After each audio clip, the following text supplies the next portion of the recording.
right into questions for defensive line coach. What's it like wearing a whistle again?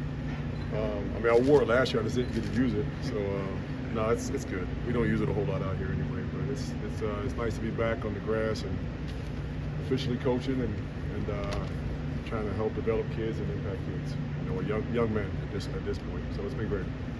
Jason, this is these are 16, 20-hour days year round. A lot of recruiting. What went into your decision to become a full-time coach? You trying to talk me out of it? I'm curious. Like a lot of contemporaries of yours would not do this. I love it. You know, I started coaching Little League a few years ago, I guess now, 8, 9 years ago, and then obviously spent 5 years at St. Thomas and fallen in love with coaching and being around it. When kids go to school, my kids went away to school. That's what I'm good at, and feeling I can make an impact, and I enjoy it. Yeah, is there hard parts of it? Sure. Is there long hours? Sure. But if it was easy, everyone would do it, right? So we want to be a lead at what we do. I've always wanted to be a lead in everything I do, and I'll approach this the same way. And sometimes you got to recruit. Sometimes you got to go where it snows to get people, and you do what you got to do. But it will not be for a lack of effort and desire to compete and be the best at what we do. What's it been like for you, just kind of delving into recruiting for the first time the last year or so? It's interesting sometimes. It's interesting. It's I'm used to being the one that doesn't text people back right away or doesn't call people back, and you get to blame it on your gold jacket or whatever, and think that you can take your time replying. So now I feel what people that try to reach out to me sometimes feel. So it ain't no fun when the rabbit got the gun, but it's part of it, man. You just keep chipping away at it. And most of the kids have been great. Families have been great. We still have to go out and work and out compete and out recruit every other school in the nation to get what we need to turn this program to where it needs to be. Is there anything you learned on that front just from watching your sons get recruited? Yeah, I mean, every kid is different. Every family is different. People are looking for different things. It's the same as when you're playing or when you're coaching or whatever. Everybody has different motivations for what they're doing or why they're doing what they're doing. And at the end of the day, it's always about relationships. It is in any business, in any family, in any venture you're in. It's all about relationships. So you try to develop those relationships, build those relationships, show them what we can do, how we can develop, how we can better their future, how we can provide a quality education that you can't beat in this country. You're selling all the same things other places are selling, but it's the relationships that you can form and build, and then having that pathway to get them where they want to go. What are your impressions on the early enrollees so far? Rueben Bain, Jayden, Wayne, Collins, Acheampong. They've all been great.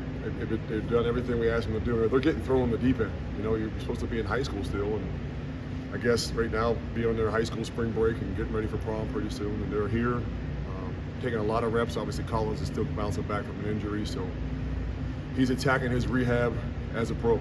And it's been tough on him, but he's doing a great job and getting a chance to come out and move around with us. So it's good to see him progress. Jayden Wayne coming all the way across the country, although he spent a year at IMG, which helped prepare him for being away. He's been great.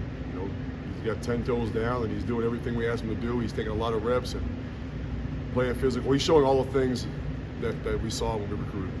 So it's great to see that manifest itself. And then Rueben Bain is as advertised. He's a Bain, and he's here doing his thing, and really happy with where all three of those guys are right now. Coach Criswell said your title, I guess, is defensive line coach. How much are you working with defensive tackles, and also talking about Rueben? The second part of that is, do you envision Rueben playing inside at all? Well, the first part of your question, yeah, I'm a D-line coach.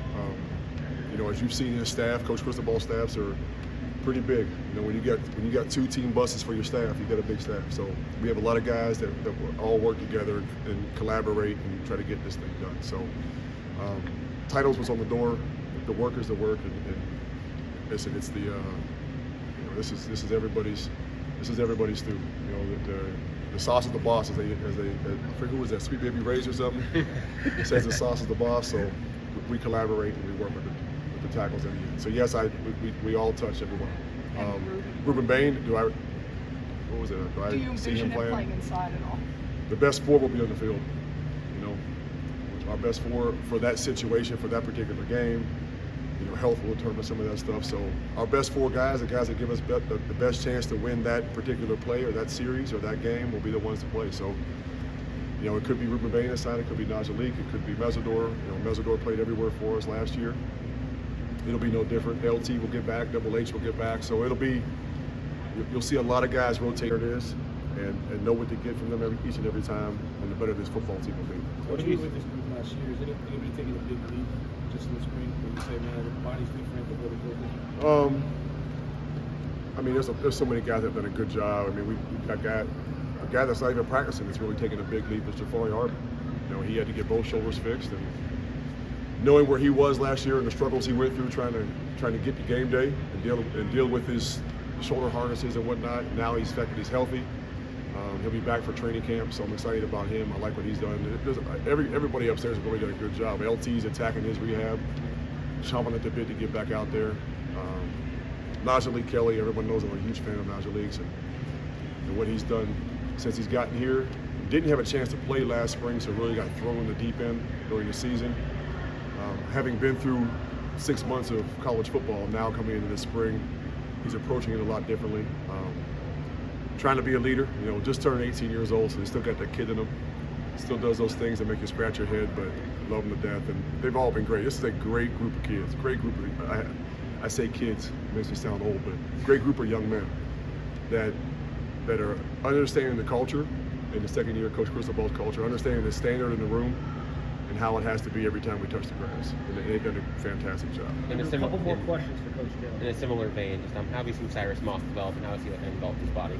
Cyrus is doing a good job. He's struggled to try to keep weight on, and I can relate to that. Early in my life, I had a hard time putting the weight on. I think he's really rededicated himself to doing what he needs to do in this building to make himself better in this building and also off the field. I'm not going to quote his weight right now, but he's up quite a bit in the last 2 weeks. 10 days to 2 weeks is up quite a bit. And he's trending in the right direction. It's really good to see. And it's, you know, you can see his confidence build as he chases that number on the scale. I did sit him down and tell him, don't chase the number so much, you know, chase the result, you know, chase what you're trying to get to. The number on the scale is only part of the equation. Because sometimes we can tie our level of success or our mental state or how we're feeling based on such a small, silly thing, you know, like the scale. And I'm saying it from experience. I did it for years, you know, trying to get over 245. And I finally said, screw it, I'm gonna be 240 and we'll pass at 240. I did it. I told him the same thing. You know, whatever that number is, don't tie your level of success in your mind to that. Just go do what you need to do on the grass, make plays. They can call you skinny all they want.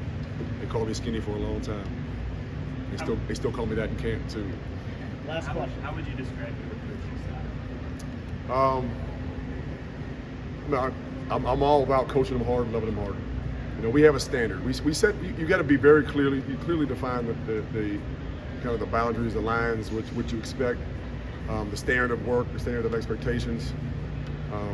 Clearly define what the job is, what they have to do, how we're going to do it, and then I'm really big on why we do it that way. You know, teaching kids or teaching players why we're doing why we're doing something, why we're calling a certain call, in what situation we're trying to do that.